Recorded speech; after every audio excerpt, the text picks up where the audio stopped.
I'm only one drink away from the devil. I'm only one call away from home. Welcome back to the Cutty and Govy Show. We're on Spotify, Facebook, Instagram, YouTube, TikTok, Apple.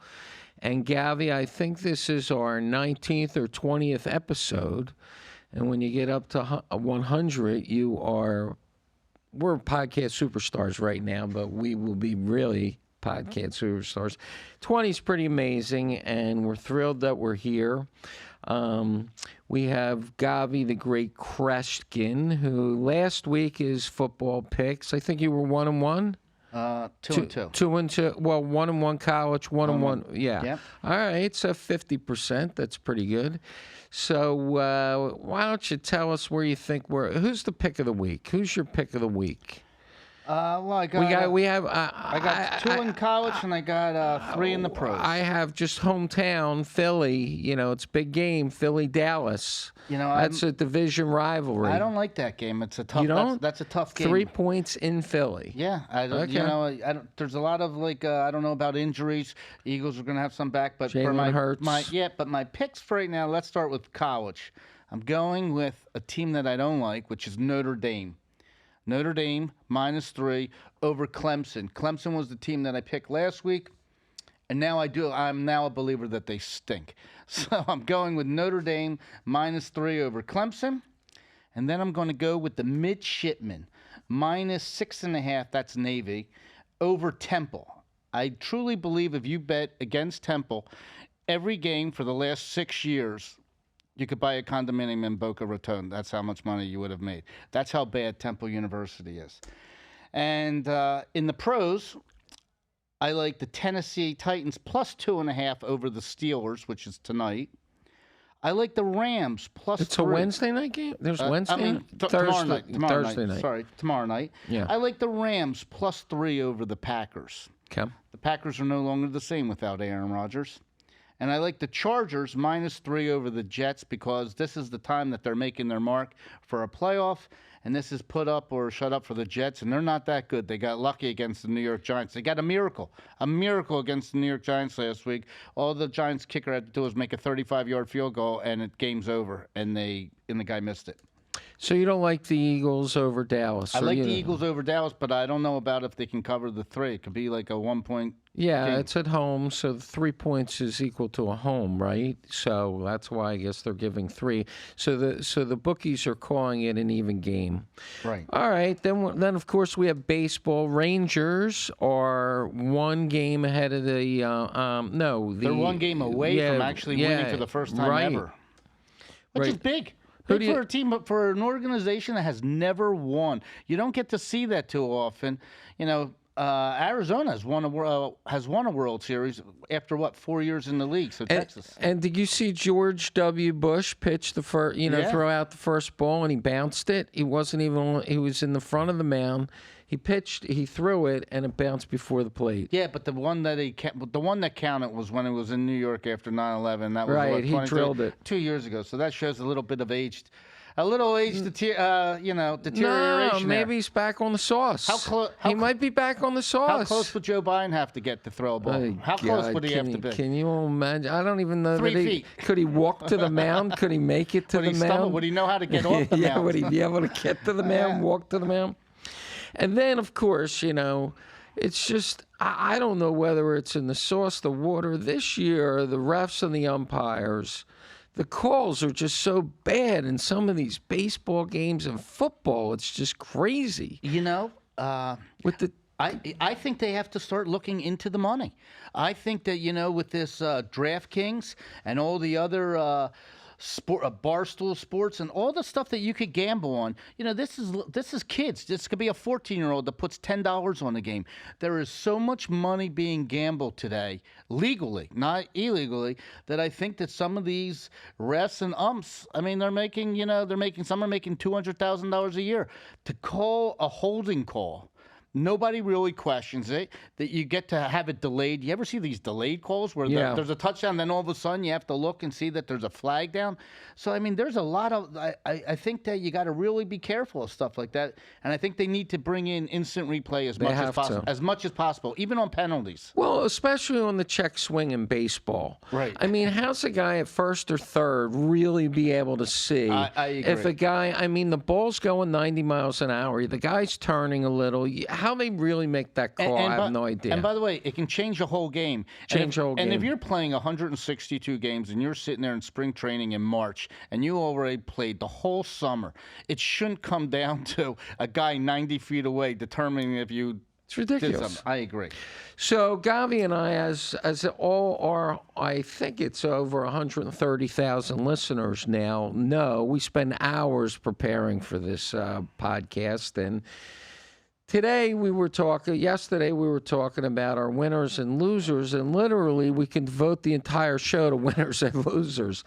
I mean, obviously, for me, I said one of the winners here is the missile defense companies that are making all these tanks and missiles. They must be making so much money between Ukraine and Israel. Sad to say, they're and busy. us leaving weapons in Afghanistan. Right, I mean, $80 billion in weapons. And then another winner is obviously China and Russia, because they're on the side of this. You know, they're manipulating the world. And another winner, which is kind of going to be a little strange coming from me, is Morning Joe on MSNBC. He's a winner. I don't know if anybody caught or anybody still watches MSNBC, but if he gave like a 4-minute lecture on Israel and how crazy he can't get over. He just cannot get over how people could be for Hamas. How they actually don't even believe what took place. Some of the Israel had to show video to the media of literally what took place. And some people were crying when they saw what took place.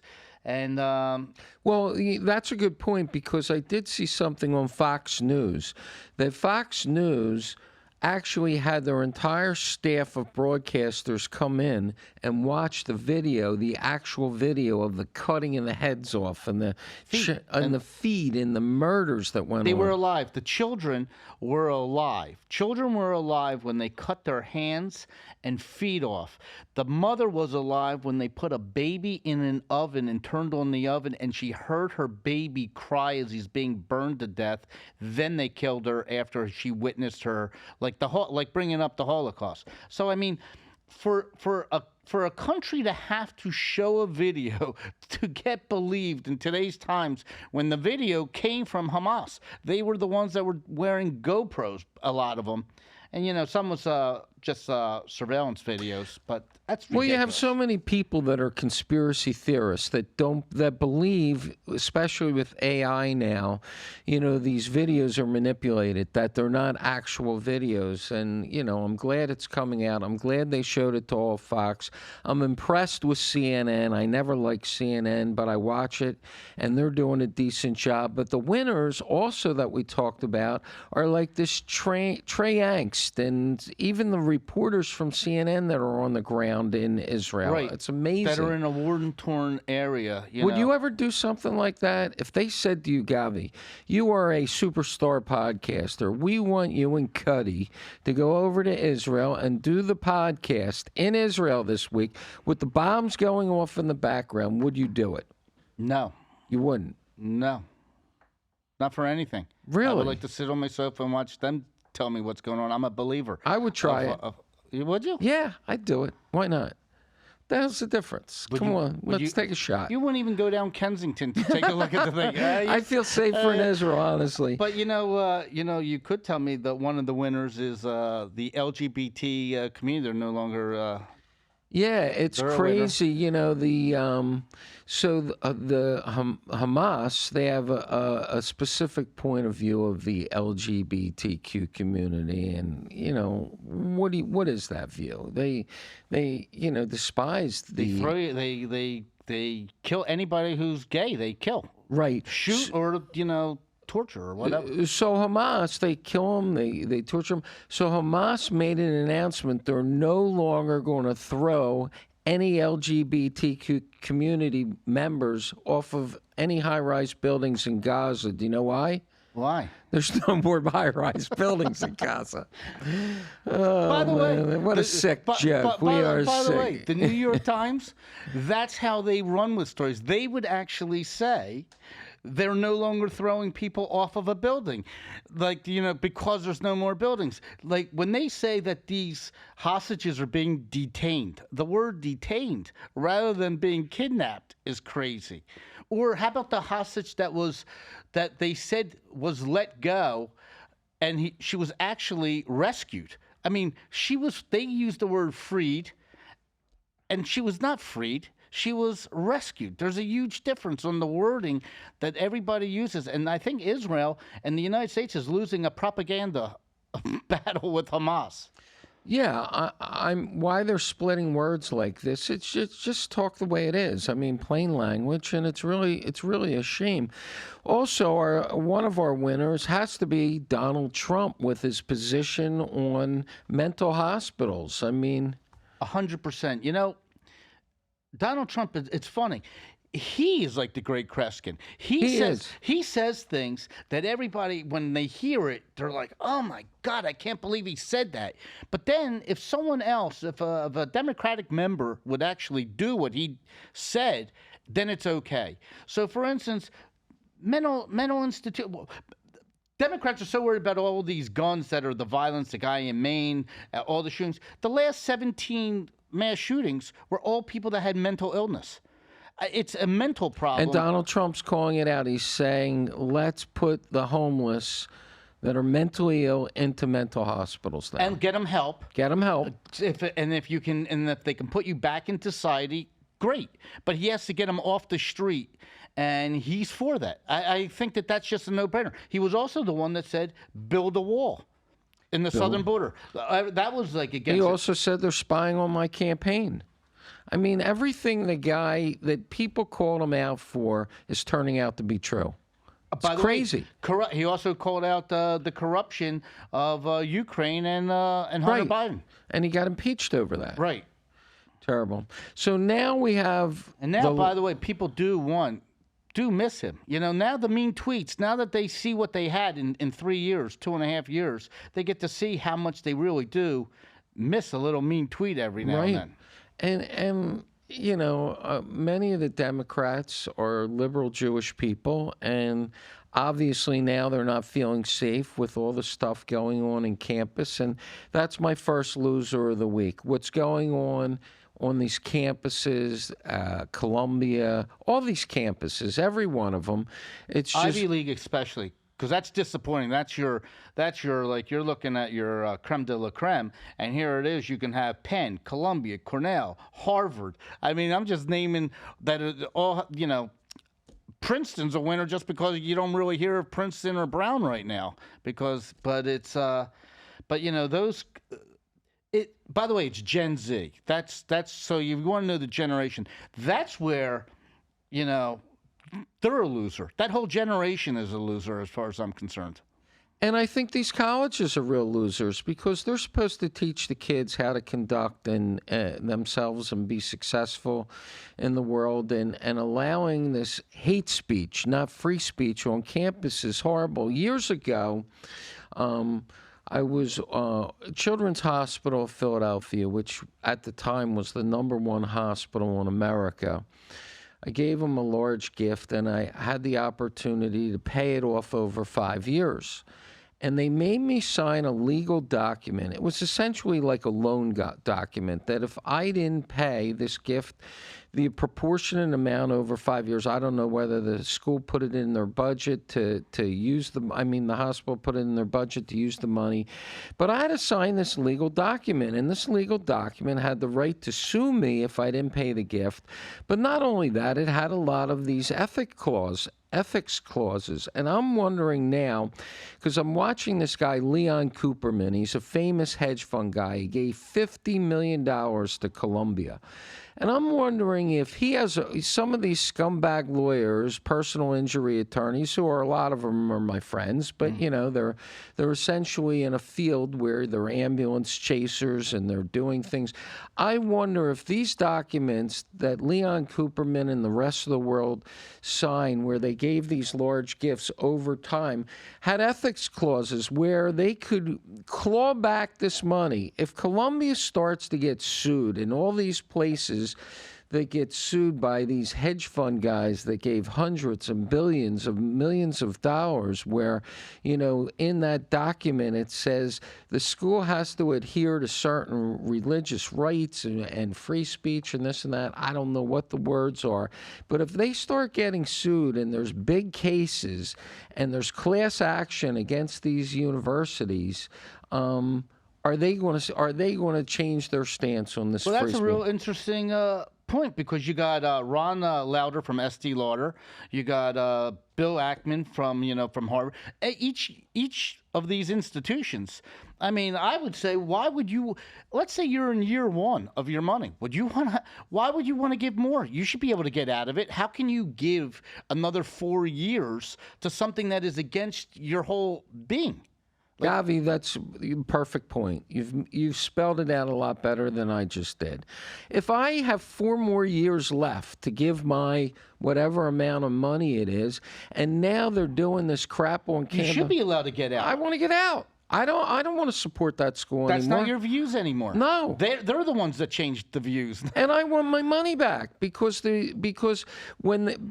one of the biggest jobs of a university president or a hospital president is fundraising. Right. That's what they do. Right. They don't sit down and figure out, schedules for students. Right. They fundraise. Right. So now they misrepresented the politics of the school. I agree. So, that's, they're losers, Right. big losers. I agree. Another big loser, I think, is MSNBC. Right. It's kind of crazy that a Jewish guy, Except for Morning Joe right now. yeah, Morning Joe, but okay, the but Joy Reid. Tell us about Joy Reid. I mean, it's ridiculous. I mean, it's a fine line. If she's representing a network that's basically taking the side of almost like Hamas. Like, she can't even differentiate Hamas and Palestine. She can't realize that they're a terrorist group that lives amongst the Palestinians, and that the Palestinians aren't free because of Hamas. So even if you wiped out every Jew, the Palestinians will still not be free because Hamas is still controlling them because they run the country. So just like Hamas, there's a lot of Americans. There's Palestinian Americans that want to leave. Hamas isn't letting them leave. Hamas is keeping them in Palestine. The United States is demanding our Americans back, and we can't do anything, which is bizarre. It's bizarre that they are holding Palestinian Americans, and Hamas is saying, no, we're going to keep them here. As what, human shields? Well, let's talk about that. When Ukraine was invaded, all the countries around Ukraine, like Poland, accepted the Ukrainians to with come open arms. With open arms. Are any of the countries And the United States. And the United States. Look what's going on with the Palestinians in Gaza. Nobody wants them. Nobody. Would you want a Hamas terrorist living in your country? So now let me ask you a question. So, with the way our Congress is, the way you get a lot of refugees that come in here, they make up a pocket. And just like in Dearborn, you could have a big Palestinian pocket, and that's how they chose Tlaib. And let's say we have refugees coming in from Guatemala, Ecuador, Nicaragua, Ukraine. We're taking them all in, and one of the reasons why they try to come here is they say that they're in danger of a drug cartel in Ecuador, and I don't want my kid to be killed or have to go into this gang. And our country says, okay, that's good enough. Maybe we'll let you stay here. Well, let me ask you, if you're a Palestinian and you're saying, I want nothing to do with this Hamas, but I got to flee, I got to get out of here, because if I stay here, Israel, I might be in like harm's way. There is a Hamas member living 200 yards from me, and Israel might strike and send a missile. So if I want to come to the United States, are they going to turn me down? Because I know there's a lot of people, Democrats in Congress. That I would hope so. But I think there's a lot of people in Congress that would say yes. So now what? But if you remember, back in the day when George W. Bush was president of the United States, was it George Bush or Donald Trump? I forget. One of them said no Arabs allowed in the country. I think it was Bush, wasn't it? Ben, can you check that out? I think during the time of 9/11, if it wasn't him, it was definitely Trump. Yeah, he put a ban. I think it was George Bush. He put a ban on no Arabs traveling to the United States. Was it George W. Bush? I think we should do that. Yes, it was George W. Bush right after 9/11. Right after 9/11. Right. We should do that right now. Because the Americans have already been attacked not 30 times or 27 times or whatever it is in this war. And our border's open. And our border's wide open. Coming across that border, it's so ridiculous. I think they should do what George W. Bush right now, draw a line in the sand. Come on, make a stance. But I'm saying is if you don't think there will be pushback from Congress, from the Democratic Congress, fuck 'em, that would say, I want them here as refugees. And then would you want to live next to a Palestinian? Well, I mean, that's an important point because right now, you know, we're jumping around all over the place, but right now you have Joe Biden where now there's a smoking gun. There's a $200,000 check from his brother. I think the urgency of finding out if Joe Biden is in the tank to China through his son, and China is in the tank, obviously, to Iran, they need that 4 million barrels of oil every day. I mean, I think there's a sense of urgency to see if Joe's on the take because it's really, really bad what's going on with the amount of people that are pouring across this border. Now, you were talking about it to me last night, this caravan that's coming in. It's insane. And by the way, the guy who is running the caravan is a U.S. Mexican citizen. He's a dual citizen. And he called out Joe Biden saying, it's your fault. He says, you guys have a broken thing. All these countries, he says, are laughing. They all got together. All these countries said, come on in. They're giving us tickets to anywhere we want to go. Come on in. And they're laughing that what they have done, they think that the border's still closed. It's not closed. It's wide open. But yeah, it's. I mean, I'm sitting there, and look, you know, at the beginning, I liked Joe Biden. I liked his story. His story was, you know, he knew his way around Congress. He knew his way around Washington. He was, you know, I liked his stance down the middle. But, you know, now I'm getting really concerned. They have pictures with his son, you know, with the business associates. They have money going into his account. They have 21 shell corporations. They have, with this whole Israeli war, all this rhetoric where he won't call Iran out. Wait, I got one for you. So here's how you know that he's still in the tank with for China. He's not saying anything, and that's how you know China is aligned with Iran, is China took Israel off the maps of China. Did you know that? No. So all the maps will have Palestine, will have Jordan, will have Egypt, but Israel no longer exists on the map. So they're basically... Wow. So that's China. Where is the United States saying to China? What does that mean? What does that mean that you wiped Israel off the map? Yeah. Isn't that what Iran is basically saying that they want to do? Is wipe them off the map? Yes. So why isn't Joe Biden saying anything? Well, it's terrible the fact that 30 Americans or 27 Americans have been attacked or bases or whatever, and all he's done so far is send 2 missiles to an empty warehouse. Right. I mean, you know, I think America's in a... What? Don't. We're going to have a Saturday night live skit where he's going to have his wife there and he's going to go, don't. Right. Don't.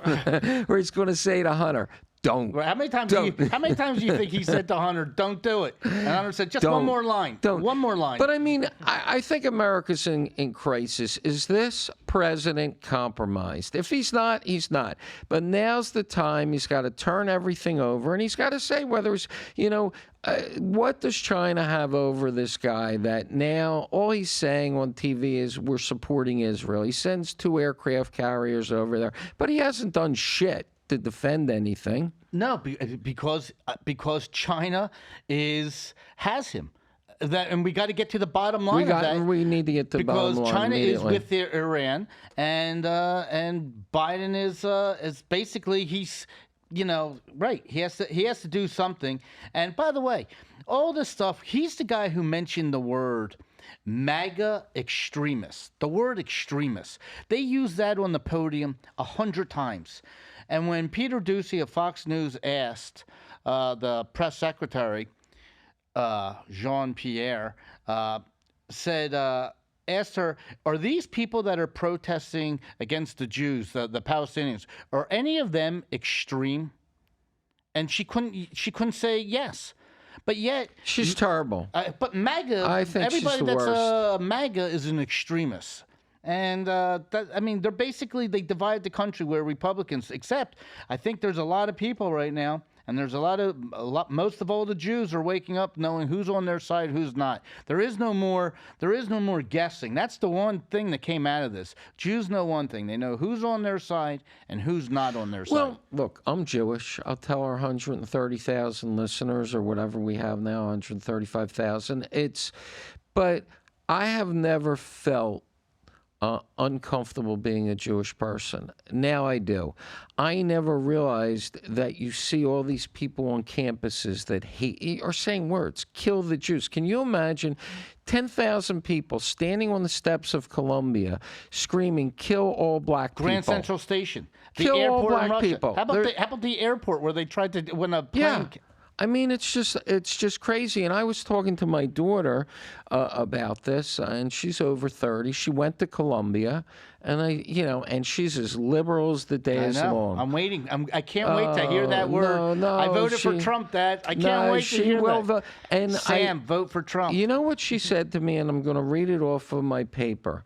She said, Dad, I want to tell you there's 1.2 billion Muslims, and they have 1 Nobel Peace Prize. There's 15 million Jews, and they have 1/4 of all the Nobel Peace Prizes given in America. So, in the world. So it's just really a crime. I don't understand why people hate the Jews so much. Maybe because years ago when they fled with diamonds and they became the bankers and that's all they could take. They lost their houses. They were thrown out of everything they had. So their possessions you could only carry what you can get. Right. So they became the financiers. But I have another stat for Sam, and that stat is that Jews make up 2% of the United States. 2% of the population of the United States. 60% of the hate crimes in the United States are against the Jews. So that's an incredible statistic. So they make up 2%, but 60% of the hate crimes. Yet nobody is talking about anti-Semitic. They're talking about, I know BLM, Black Lives Matter, but Jews, nothing counts. Like, they don't mean anything. Matter of fact, there's a lot of blacks out there that you got to look at and say, Jews are looking at them saying, hey, we were on your side on so many of these different things. You abandoned us. And it's it's kind of sad, for that to happen. Well, it is sad that, first of all, it's sad that this whole thing is so public now. I never felt it before. I really didn't. I understood, there was some animosity, or maybe there was some feelings towards the Jewish people. I just never saw real hate. Right. Real hate. And then I guess, I don't know, what do you think about this Gen X? Well, they're Gen Z. So here's Gen Z. Gen Z. Let me ask you a question. I can't even say it. Yeah, but let me ask you a question about that. Gen Z. So Gen now they're X. in school. Now you get to see them. They're now in your colleges from Tulane University, NYU, Temple University, University of Miami, FIU. You name the college, all the Gen Zs are there demonstrating for Hamas, Palestine and Hamas. So they're ready to go into the working world. They're ready to go in to be politicians. This is where our country, this is the future of our country. How scary would you want to hire? I would sit back, and you're going to start seeing, you talk about discrimination, you talk about people that wanted to have equity and who to hire. If I'm running a company and I saw someone that was demonstrating for Hamas, a terrorist organ, I'm not hiring them. Well, how do you even know who you're? It's like I said, I am Jewish, and I never knew there. I knew there was some hate, but I never knew it was so vocal. So now, I don't run a large business anymore. I did before. I had 5,000 employees, and how do you know when you're hiring somebody if they really have this hate in their heart? How do you know? Well, you don't know, but one way you would know some is if Attorney General Garland would start arresting. Where is he? I mean, he just announced that he arrested the kid from Cornell. So he had one person. That was so egregious. Yeah, so why don't you tell us what that Cornell story is about? Just a student that wrote down that he wants to code on for everybody that if you see a Jew, kill him. If you see a girl, rape her. That's all he did. He wanted to shoot up. He wanted to shoot up the dining room where majority of the Jewish people live. Right. He told anybody throw him over a bridge. And his parents think that he's just going through a little depression right now. But you got Garland, who, where the country's upset is they want to see equal justice. So here's a guy that was worried about parents that go to a school board meeting, and the parents are upset that their little girl is in a bathroom, and a guy with a penis is going into the ladies' bathroom, and Garland's taking the side that he should be able to do that because he's for all that, rather than maybe a separate bathroom for transgender. So anybody who was against that, he was against those parents. He was against. He put FBI agents were in the churches. He was worried about domestic terrorism. Yet you can have a congressman, Bowman, who sits there on a videotape, pulls a fire alarm, takes the signs. He's an African-American congressman. He stopped a vote to get a Speaker of the House, why Israel is in a war, why Ukraine is in a war, why we needed someone. And he ripped the sign off that said fire alarm. Right, and he lied, but now the tape comes there, and they made him a deal where in 3 months they'll drop all the charges and everything. He had to pay a little bit of a fine. $1,000. A $1,000 fine, where it was a federal building. There is a woman from Iowa that put her big toe into the Capitol building on January 6th that she has to defend herself, spend thousands of dollars, and she's looking at a year in jail. Now, why isn't this federal building and what he did, why isn't Garland saying, oh, no, you're going to jail, we got the video, this is an open and shut case, this is easy. How about tossed out of Congress? Right, I mean, how about get rid of him? But to let him go, and say it's no big deal, but Donald Trump, who said march peacefully during January, and there was no National Guard there, that they want to throw the book at. So everybody sits there, and it just doesn't make sense. Doesn't make sense. The fact that this guy gets a pass, and I don't know. If you're a Republican, you don't get the same. Yeah, if you're a white Republican guy, are you going to jail for that? Probably. Right. Well, if you're a white Republican Jew, they give you the death penalty. That's what it comes down to. Oh, man. Anyway, one of the real losers of the week, great guy, Mathew Perry. Here's a guy, rich, famous, great career, funny show. We were talking about it back in the day. How many people watched that? It was like 40 million, 50 million, 60 million. We're watching his show every week. We don't get that anymore. What's a big show? 8 million. I think 2 million people watch CNN. You have all the streaming services now, so you'll never have something like that. And, people didn't realize about, his stepfather was Keith Morrison, the guy from Dateline. You had his mom was press secretary to Pierre Trudeau, which is unbelievable. He was actually in school in class with Justin Trudeau. in Canada, in Ottawa. And yeah, here's a guy that really wanted to help a ton of people that had dependency, and it shows you all the money he had, the house he lived in. We had He couldn't beat it. Yeah, one of our great guests. Go back on I don't know what episode. His name was Matt Lunsford. He was former addict, and he became a multimillionaire. Great episode. Great episode. One of our best episodes. But they are all great, Govy. But he was talking about the struggle of an addict, and you don't know after you listen to Matt Lunsford's story if Mathew Perry is a winner or a loser because he's out of pain now. I mean, how much money, how many rehabs did he go to? He spent like, I think, $9 million. $9 million trying to get sobriety. And how many rehabs? It was in some crazy amount. Yeah, I mean, he was up to 50 opioids, Oxycontins a day. That's he's taking 2 an hour. So maybe he's a piece. Maybe he's a winner. Maybe he's a piece now. I don't know. Well, that's why when he drowned, that's why I don't think it's a heart attack. I mean, he drowned. That means like he took something that that basically made him, go under and he passed out, and that's Fell how he asleep drowned. in the water. Fell asleep in the water. It's like a Whitney Houston deal. Yeah. And what's kind of crazy is it shows you how hard it was for him to do it. That's why Hunter Biden, who was this addict, who was, by the way, making deals in Ukraine and in China and giving money to helping get money for his father. When he went and lived in the White House, that cocaine packet now, who do you think it was? I don't know. Could be Hunter Biden. Yeah. I know, but I don't. Because you can't beat it so easy. You can't beat it. Here's a guy, Mathew Perry, and it's very sad. He was 54 years old. He lives in this $20 million house. Not that that means shit.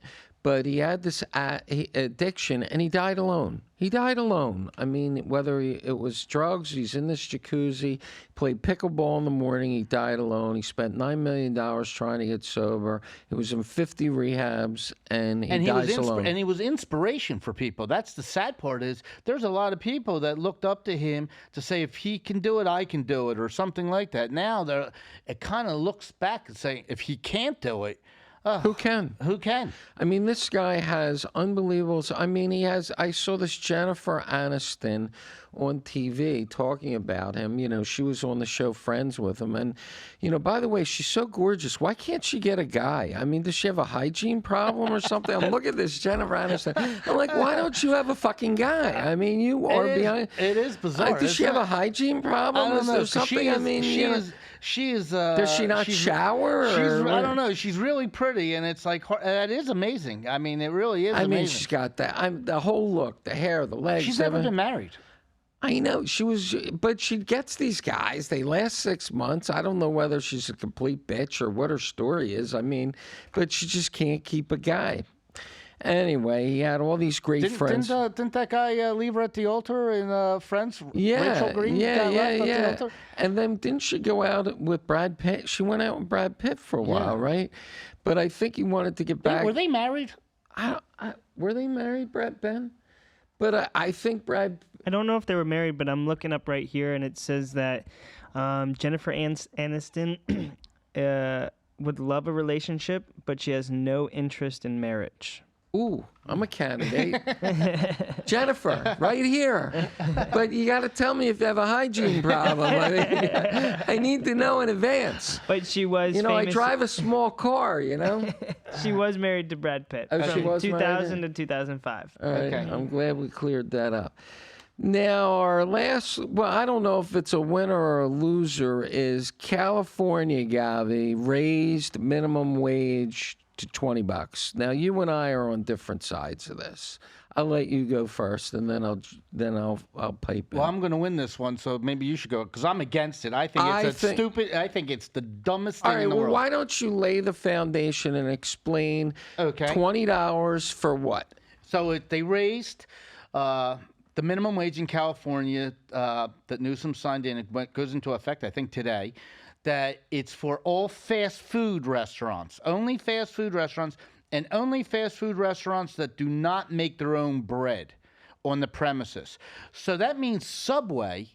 Technically, that doesn't affect Subway, but it does affect McDonald's, Wendy's, probably In-N-Out things, Burger King, and so McDonald's immediately raised the price of their sandwiches. So did Chipotle; they raised their prices, and what's going to happen is now everybody thinks, okay, now they're going to get this extra money. But now it's going to cost the person who's making their $1 million a year. He doesn't care what a Big Mac costs. He doesn't even know what it really is. But the person who has 3 kids at home knows that when you raise the price, so that's going to hurt them. The second thing is, minimum wage is for full-time employees. So there's always ways to get around the system. So if you're a full-time employee, I think it's like 38 hours a week. Well, with all these illegal immigrants coming into California and they want them to work and have a right to work, well, all you have to do is say, hey, Guillermo, you want to work 30 hours a week? Do you have any family members? I can hire you all 30 hours a week. He can hire 5 of them. I'll give you $10 an hour. Guillermo was making $1.50 in the Dominican and per hour. He's now, or a day, and now he's getting $10.50 an hour working at McDonald's. Who's going to lose out? The person that had a job. The person that had a job. Or how about this? How about we get a robot or a computer, and now let's just fire them, because eventually, you're starting to see it now, we need less employees there. Now, hire a manager and 1 other person, and at the end of the day, the person getting $20 an hour, that was not supposed to be a job to have a wife and 4 kids. McDonald's originally was a job for a kid in college, making it for the next step up in life, or maybe just himself, or maybe a wife, but certainly it wasn't supposed to be a job to say, hey, I got 4 kids for it. So I think at the end we're going to disagree. I'm going to take the other side of this, because I've been in McDonald's a lot with my son. My son loves McDonald's, and when they changed the menu to breakfast all day, he liked those pancakes. So we'd go sometimes if we were going out to dinner. He wanted to go for the pancakes. And I didn't, there were some young kids working there, but most of the people that I saw that were working there were in their 30s or maybe their high 20s. And I think that $20 an hour is $800 a week or $40,000 a year. I think that's a fair wage. I'm in agreement that they should raise minimum wage to $20 an hour. I think anything less than that is tough. And these people that are making $20 an hour are going to go in the supermarket and spend money, are going to go to a fast food store and going to spend money. They're going to have an extra $100 a week over what they were making, $5,000 a year. That's a huge amount of money. Is that right? Yeah, it's $100. But that extra $3 an hour, if everything starts going up in price, it's like going back down. So the person, that hamburger, they're raising it maybe $1.20. Now all of a sudden you have a family of 4. Okay, so each meal is an extra, $4 or $5. I agree with you in that regard. That's that the price is going to go up. But I go through the drive-through line at Starbucks all the time. I get a grande iced coffee. Some mornings it's $4.16. Some mornings it's $4.23. Some days it's $4.29. They never charge me the same amount. They give more than the minimum wage, so it doesn't affect Starbucks. It's your choice. You could go there. You can go to Dunkin' Donuts. Some people don't really have a choice. They go to McDonald's because in their mind, McDonald's means you get a quality meal for the price. Do you go to Starbucks? No, I don't like the line. It's too long. But Okay. I like Starbucks coffee. I buy it for my house. All right, but I don't like the line. Okay, when you go in somewhere, whether it's Tropical Smoothie or wherever you go, And there's a tip jar there. Do you leave $1? Do you put $1 in the tip jar? Like at my gym in the morning, we all get smoothies after we work out, these vegan smoothies. Yes, they have a I tip do. jar like this. I do. And if the smoothie's $10.12, there's 88 cents change. I throw it in the cup. Right. Because I don't even want change. I don't even want change. Nobody in my wants pocket. change anymore. I mean, it's like, the supermarket. You get some change. Well, what are you going to do with it? You put it in a jar in your house. But maybe they should do that instead of raise minimum wage. Have a tip jar at McDonald's somewhere. People Someone would steal it. Someone would steal the tip jar. Someone would always be leaving every hour. There goes the tip jar. I mean, what do you think? It's an honest society here? I mean, you're going to have to put that in glass. You won't be able to put your money in the tip jar because the guy who puts $1 in takes out 10. That would be the Well, most there is negative. a Seinfeld episode. You ever see that episode where George Costanza, he goes into this pizza parlor and he orders a sliced pizza. And after he pays for it, he goes to put the tip in the jar, and the pizza maker turns around to get the pizza out of the oven and doesn't see him put the tip in the jar. So he doesn't get any credit for the tip. So he tries to pull the buck out of the thing, and re-put it in when the guy's looking, but the guy looks when he's pulling it out. So he thinks he's stealing the money out of the tip jar. It's a very funny episode. Boy, I missed that Larry David in that Seinfeld. It was great. But that's like, so you have those the other things that they have right now is you can do it instead of a tip jar. You could have it where, when they give you that machine where you put your credit card in and all of a sudden it tells you what type of tip you want to do. Yeah. So McDonald's can turn the thing around. So you can then, here's your credit, because I don't know if Gen Z is paying with credit cards or cash. They're all paying with their whatever it is on their phone. They're not using cash at McDonald's? Apple Pay, yeah, they use their Apple Pay. phone. I don't even know Apple how Pay. to... So even at fast food, they're not using cash; they're using Apple Pay. So then, Yeah. you know what? They turn the machine around, and you can say what type of tip. Because I was just at a local place here, and I'll tell you what they did that I noticed. When they brought the machine over, and you give your credit card, and you had to give the tip, you know how it used to say 15%, 18%, 20, 25%, or other? Well, now they started it at 20, 25, 30, 35, and then other. I never saw 35. Like, you feel like if you give 20 now, that's at the lowest tier where it forces you. That's interesting. So now your mindset is, I've never seen that. yeah, I just saw it. So now all of a sudden, because things are going up, so now I'm thinking, okay, so now they're telling me to give 25, and now that's still not even like. What do you give? What's typical? 25. 20. You give 20 to 25. 20 depends. 20 to 25. Yeah. Sometimes at the more expensive restaurants, I just do a flat 20. Then unless if it's on alcohol, it's alcohol. It's Right. I don't think I have to give 25. 20. And what place? I missed that. What place is 35? They have that on there? Yeah. It's like, I know at Whole Foods they have now They raised that part. Yeah, they raised that. And Where do you tip at Whole Foods? they have another. You can tip going in a coffee machine, the coffee place. But now at Whole Foods they have like that. You scan your palm. Did you see that? You don't That's even need your pretty phone. cool. You just scan your palm. That's cool. And like Is it laid up cheap? yeah. Right? No. Yeah, they have a light. This one doesn't give nothing. The blue lights for the start, but yeah. So anyway, that's like a new thing where all of a sudden I have to get used to that. Where like all of a sudden you look like you're a poor tipper if you're giving 20 because that's the bottom tier now. So anyway, Govy, let's go back to the winners and losers. We're winners. The weather down here in South Florida. How about this last week? Well, Colorado, Denver it was 16 degrees. Philadelphia is now 31 degrees. It's cold. It's damp. All that means is more traffic for us because Right, the people down here in are beautiful Florida. They're going to come on down here. It just means more traffic for us. So we're free. We're not in a war. We're here in Boca Raton. The weather's unbelievable. We're winners. We're grateful. We're healthy. Yeah, And we are podcast superstars. And we got, by the way, we got people that are now going to sit there and say, that voted for Joe Biden. This is the biggest, longest "I told you so" that Republicans are going to say. "I told you so," and they can say that they can shout it out at buildings.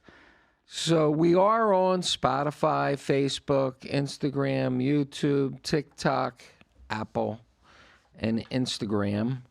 And once again, thank you very much for listening to us this week, and we'll see you next week. Sounds good. Well, take care. Take care. 'Cause I'm only